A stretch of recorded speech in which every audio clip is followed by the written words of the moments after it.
आज हम लोग देखेंगे फंडामेंटल के जो भी इम्पॉर्टेंट क्वेश्चन अपलोड किए थे उसी का आंसर्स। तो फर्स्ट क्वेश्चन है definition of nursing and role of nursing. Nursing क्या है? नर्सिंग इज़ ए प्रोफेशन और practice of providing care for sick patient. Nursing profession और प्रैक्टिस है जो कि सिक पेशेंट को केयर प्रोवाइड करना होता है। रोल ऑफ नर्सेज क्या है? तो caregiver, communicator, educator, counsellor, leader, manager, research consumer, ये सब हो गया हम लोग का रोल नर्सेज का। सेकेंड क्वेश्चन है हम लोग का define hospital, types of hospital and function of hospital. Hospital, an institution that provide medical, surgical, psychiatric care and treatment of sick patient or injured patient. Hospital ये एक institution होता है जहाँ प्रोवाइड किया जाता है medical, surgical, psychiatric care. Medical care हो या सर्जिकल केयर हो या साइकियाट्रिक केयर हो या फिर ट्रीटमेंट देंगे सिक पेशेंट और इंजर्ड पेशेंट को, तो वो हॉस्पिटल हो गया। या फिर सिंपली लैंग्वेज में बोल सकते हैं a place for receiving medical और surgical care usually as an patient. Patient को जो मेडिकल और सर्जिकल केयर देंगे जहाँ से रिसीव करते हैं वो हो गया हॉस्पिटल। टाइप्स ऑफ हॉस्पिटल पहले 3 कैटेगरी में डिवाइड है, ownership, specialise hospital, third teaching या नॉन टीचिंग हॉस्पिटल। तो ऑनरशिप को फिर फर्दर डिवाइड किया गया, public hospital, charitable hospital, private hospital, corporate hospital. Public hospital अब क्या होता है? The work under the administration of central और स्टेट गवर्नमेंट और म्यूनसिपल बॉडीज़। ये पब्लिक हॉस्पिटल जो होता है स्टेट गवर्नमेंट या सेंट्रल गवर्नमेंट म्यूनसिपल बॉडीज़ के अंतर्गत आता है। द हॉस्पिटल में भी जनरल और स्पेशलाइज्ड द हॉस्पिटल में भी जनरल और specialised. General hospital provide treatment for common disease. ये हॉस्पिटल जनरल हो सकता है या फिर स्पेशलाइज्ड जनरल हॉस्पिटल होगा जो कि ट्रीटमेंट प्रोवाइड करेगा कॉमन डिजीज़ का। फिर हम लोग का दूसरा था चैरिटेबल या वॉलेंट्री भी इसको बोलते हैं। In this board of trust usually manage this hospital. The main source of income are public donation and grant for from central state government. तो चैरिटेबल में क्या होता है कि ये ट्रस्ट पे चलता है, ठीक है, चैरिटी पे जैसे बोलते हैं ना, तो ट्रस्ट पे चलेगा और ये मैनेज करेगा। इस हॉस्पिटल में मेन सोर्स ऑफ इनकम जो रहेगा वो पब्लिक का डोनेशन जो होगा या फिर पब्लिक का डोनेशन या चैरिटी पे जो लोग देते हैं रुपया उस पे, और लेकिन ये सेंट्रल या स्टेट गवर्नमेंट से ग्रांटेड रहना चाहिए। फिर हम ऑनरशिप में तीसरा था private hospital. Private hospital are managed by individual और group of people, they run own commercial basis. ये मतलब कि इंडिविजुअल और ग्रुप पीपल इसमें रहेंगे, लेकिन ये अपना मतलब खुद का कॉमर्शियल बेसिस पे जो खोलते हैं उसको प्राइवेट हॉस्पिटल। फिर डी था हम लोग का corporate hospital. They run by some companies corporate hospital में भी जनरल और स्पेशलाइज। ये रन करेगा कंपनी के द्वारा, कंपनी से कॉरपोरेट करके, और ये जनरल भी हो सकता है और स्पेशलाइज्ड भी हो सकता है। फिर ये ऑनरशिप का ख़त्म हो गया। अब सेकंड नंबर था हम लोग का स्पेशलाइज्ड हॉस्पिटल। तो these hospital are designed to treat a specific disease. Specialised hospital में क्या होगा कि ये स्पेसिफिक डिजीज़ के लिए डिज़ाइन किया होगा। जैसे ट्रॉमा है तो फिर कैंसर का सिर्फ इसमें होगा। चिल्ड्रन हॉस्पिटल है तो पेडियाट्रिक्स जितने भी रहेंगे वो होगा। फिर साइकियाट्रिक मतलब स्पेशल जो होगा स्पेशल हॉस्पिटल उसी स्पेसिफिक डिजीज़ के लिए बना होगा। फिर टीचिंग या नॉन टीचिंग हॉस्पिटल। तो teaching hospital are those affiliated with medical college और इंस्टीट्यूट, जो एफिलिएटेड रहेगा मेडिकल कॉलेज और इंस्टीट्यूट से। और non teaching hospital are not affiliated with any medical institute. जो नॉन टीचिंग हॉस्पिटल रहता है वो कोई भी मेडिकल इंस्टीट्यूट से एफिलिएटेड नहीं रहेगा, वो बस इंस्टीट्यूट के तौर पे ये सिर्फ अब इसमें था हाँ function of hospital. Function of hospital में पहला क्या है, थेरापेटिक। थेरापेटिक में क्या क्या पता चलेगा, फंक्शन क्या है, डायग्नोस्टिक, डायग्नोस करेंगे, क्यूरेटिव, क्योर करना होगा, रिहैबिलिटेशन रिहैबिलिटेट करेंगे, इमरजेंसी केयर में इमरजेंसी भी प्रोवाइड करता है। फिर रिसर्च, फिर दूसरा में रिसर्च, तो रिसर्च के अंदर क्या क्या होगा, बेसिक रिसर्च हॉस्पिटल में कर सकते हैं, clinical research, health care service research, educational research. फिर एजुकेशन, तो एजुकेशन मेडिकल, ये एजुकेशन हॉस्पिटल में किस तरीके से, तो मेडिकल एजुकेशन भी दे सकते हैं, नर्सिंग एजुकेशन और स्पेशलिटी, फिर कंटिन्यूइंग एजुकेशन। ये 2 क्वेश्चन कंप्लीट हुआ। अब थर्ड क्वेश्चन था हम लोग का, explain vital sign and brief explanation of TPR and BP. तो वाइटल साइन क्या है और एक ब्रीफ एक्सप्लेनेशन देना है टीपीआर और बीपी का।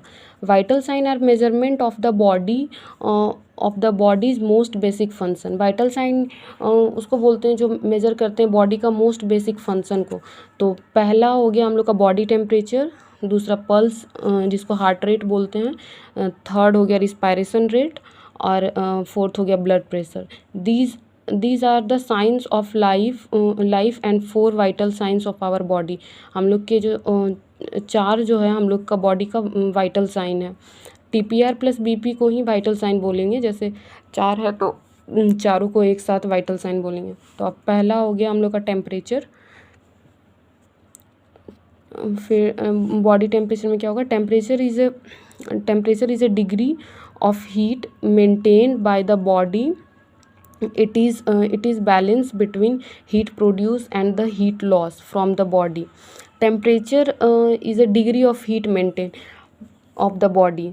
ये टेम्परेचर क्या करता है, हीट मेंटेन करता है हम लोग के बॉडी का, और ये बैलेंस करता है अगर हीट कितना प्रोड्यूस हुआ और कितना लॉस हुआ हम लोग के बॉडी से।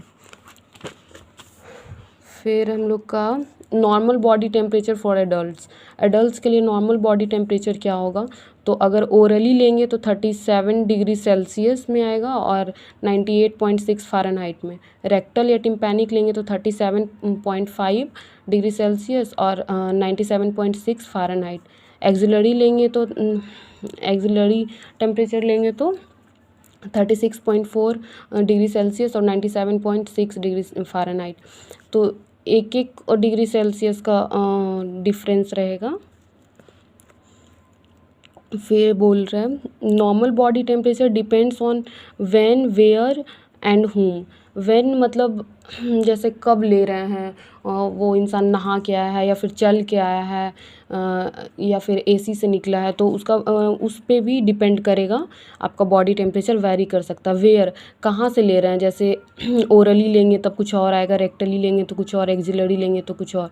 एंड whom किस में ले रहे हैं, चाइल्ड का अलग होगा, एडल्ट का अलग होगा, ओल्ड एज का अलग होगा। तो इट इज़ मेजर्ड मतलब ये सब कहाँ पे ले रहे हैं ये सब पे भी डिपेंड करेगा। The body has a regulatory system that keeps the core temperature normal and may vary depending upon the heat produce and the blood flow due to these slight fluctuation. Our normal body temperature ranges between 36.1 degree Celsius to 37.2 degree Celsius. बोल रहे कि हम लोग का body के पास जो regulatory system जो है उसका कोर टेम्परेचर नॉर्मल और में भी वैरी कर सकता है।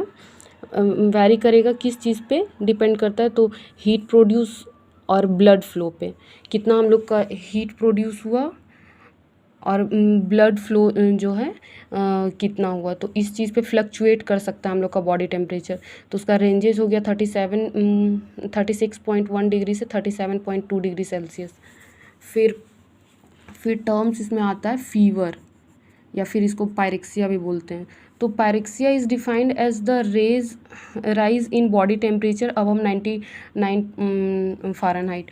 बोल रहा है कि 99 डिग्री फ़ारेनहाइट से अगर बॉडी टेम्परेचर रेज करता है तो उसको फीवर या पायरेक्सिया बोलते हैं। फिर हाइपोथर्मिया वर्ड यूज़ होता है, हाइपो मीन्स होता है लेस, तो अगर temperature falls down below 95 degree Fahrenheit और 35 डिग्री सेल्सियस, अगर टेम्परेचर फॉल डाउन करेगा, अगर कम जाएगा 35 डिग्री सेल्सियस या 95 डिग्री फ़ारेनहाइट से, तो उसको हाइपोथर्मिया बोलेंगे।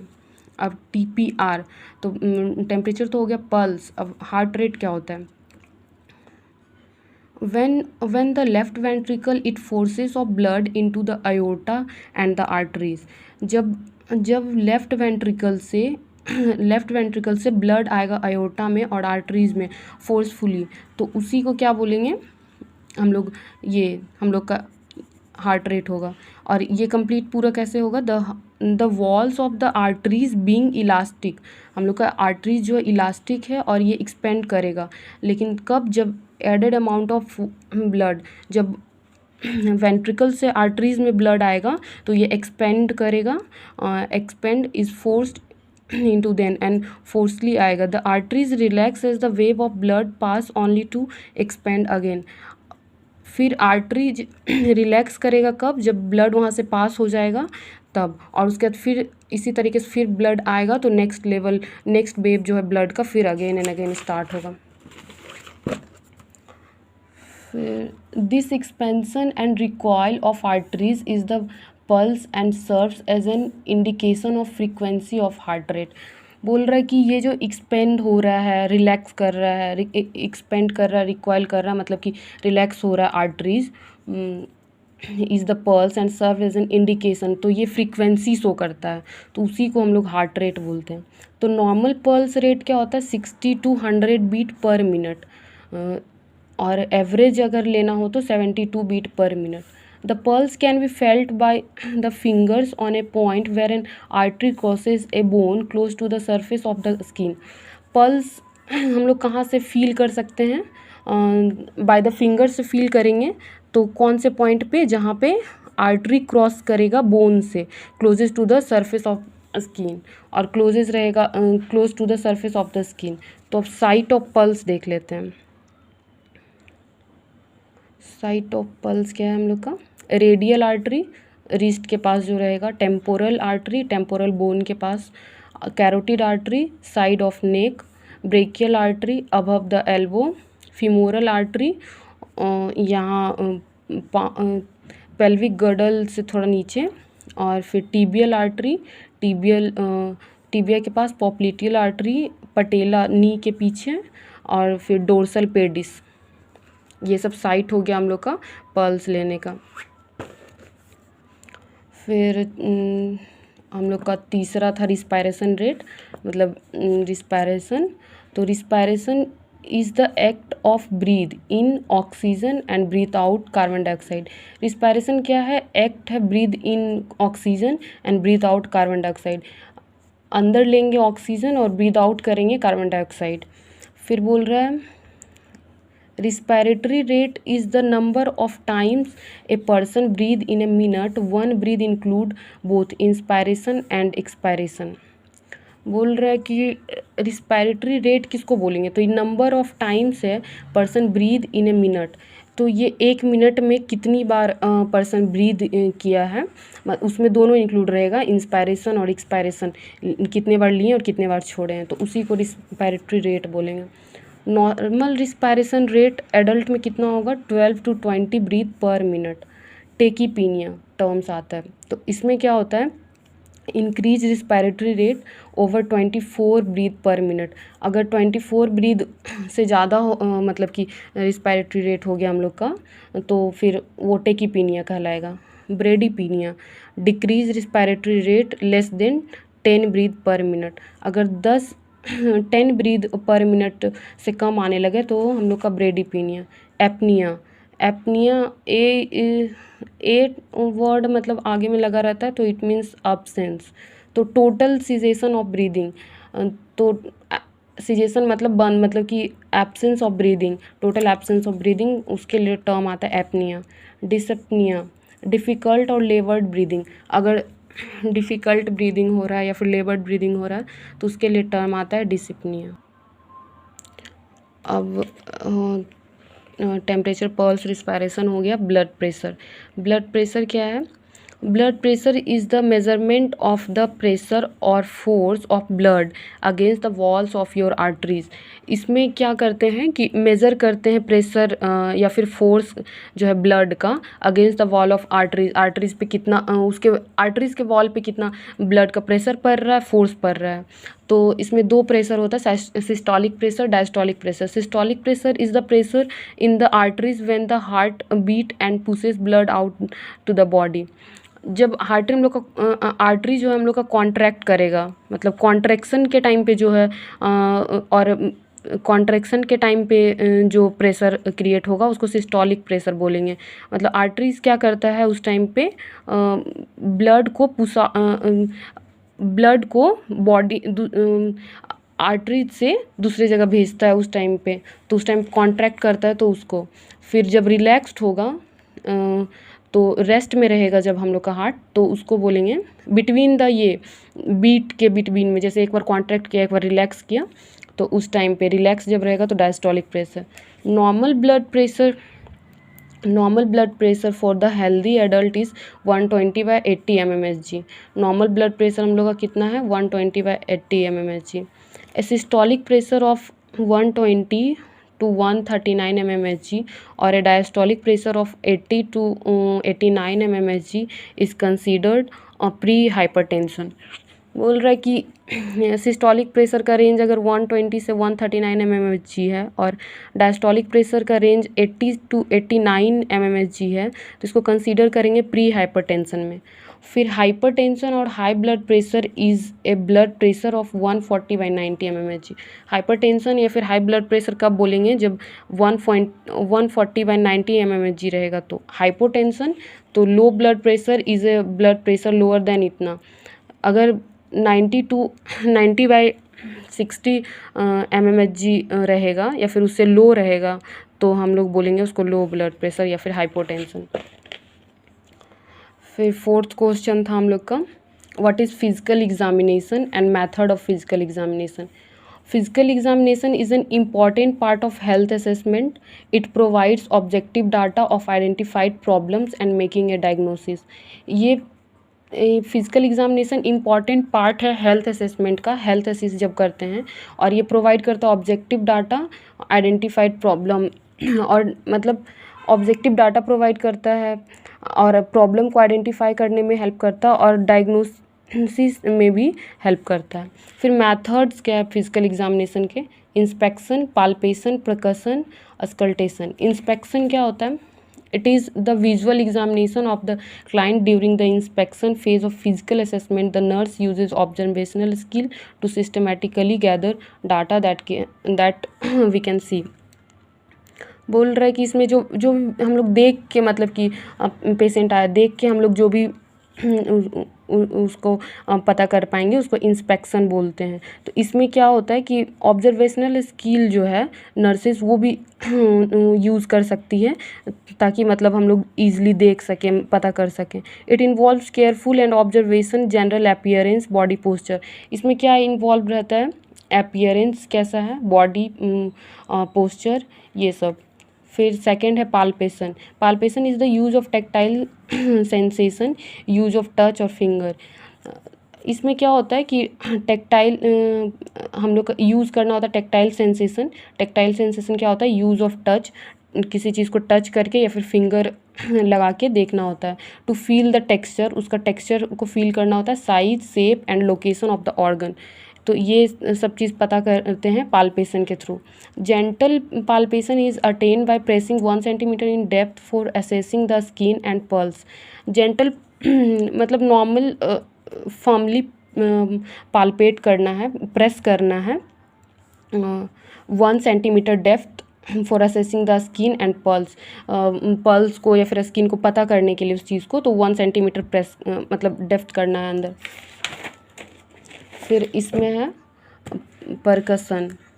In simple words it is tapping. जैसे एक हमर होता है इंस्ट्रूमेंट, उससे चेक करते हैं, तो परकशन वो ऐसे टैप करना होता है, तो इसीलिए बोल रहा है सिंपल वर्ड्स में टैपिंग इसको बोलेंगे। It involves striking fingers against the clients body. और ये बोल रहा है कि फिंगर्स भी स्ट्राइक कर सकते हैं अगेंस्ट द क्लाइंट के बॉडी पे, to get the sound quality को जानने के लिए। It is use to reflect the density of internal organ. Use करते हैं reflect the density of internal organ का जो डेंसिटी है उसके बारे में पता करने के लिए। और ये कैसे पता करते हैं? फिंगर के द्वारा टैप करके या फिर हमर आता है उसके द्वारा। फिर हम लोग का auscultation involves listening to the sound with in body either by ear और स्टेथोस्कोप। इन्वॉल्व्स रहेगा इसमें साउंड सुनना होता है विद इन द बॉडी के अंदर का साउंड, या तो नॉर्मल ईयर से या फिर स्टेथोस्कोप से। These include breathing sound, bowel sound and abdomen sound. इसमें इंक्लूड रहेगा breathing sound, bowel sound and abdominal sound. आज 4 क्वेश्चन कंप्लीट हुआ। अब आगे का क्वेश्चन का आंसर नेक्स्ट वीडियो में हम लोग करेंगे।